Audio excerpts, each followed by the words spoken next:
ഹാപ്പിയാണെന്ന് ഞാൻ വിശ്വസിക്കണം കേട്ടതൊക്കെ വെച്ചിട്ട്. ആക്ച്വലി ഇപ്പൊ എന്നെ അവിടുന്ന് തള്ളി പറഞ്ഞിട്ട് വന്നിട്ടില്ലെങ്കിൽ മോശമാണല്ലോ, അതുകൊണ്ടാണ് വന്നത്.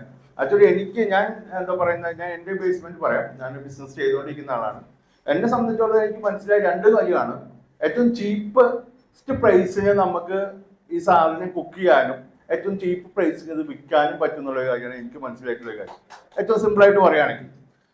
സെക്കൻഡ് ചോയ്സ് എന്ന് പറയുന്നത് നമ്മളൊന്നിനെ കമ്പയർ ചെയ്യുകയോ അല്ലെങ്കിൽ മറ്റൊന്നിനെ നമ്മൾ വിലയിരുത്തൊന്നും വേണ്ട.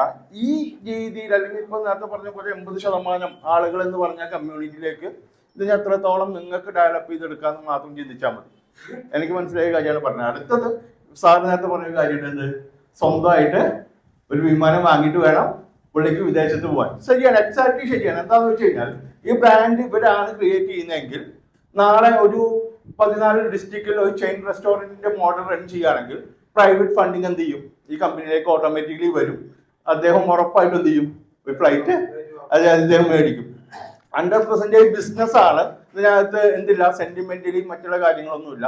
ബിസിനസ് ആയിട്ട് മാത്രം തിങ്ക് ചെയ്യുക. 100% ബിസിനസ് എന്താണെന്ന് നോക്കുക. 50 രൂപയ്ക്ക് കുക്ക് ചെയ്യാൻ പറ്റുമോ, 100 രൂപയ്ക്ക് മോശമില്ലാതെ കൊടുക്കാൻ പറ്റുമോ, സക്സസ് ആണ്. എത്രത്തോളം വോളിയം ക്വാണ്ടിറ്റി നിങ്ങൾക്ക് ചിന്തിക്കാൻ പറ്റുമെന്ന് ചിന്തിക്കുക, അടിപൊളിയായിട്ട് ചെയ്യുക. Okay, thank you.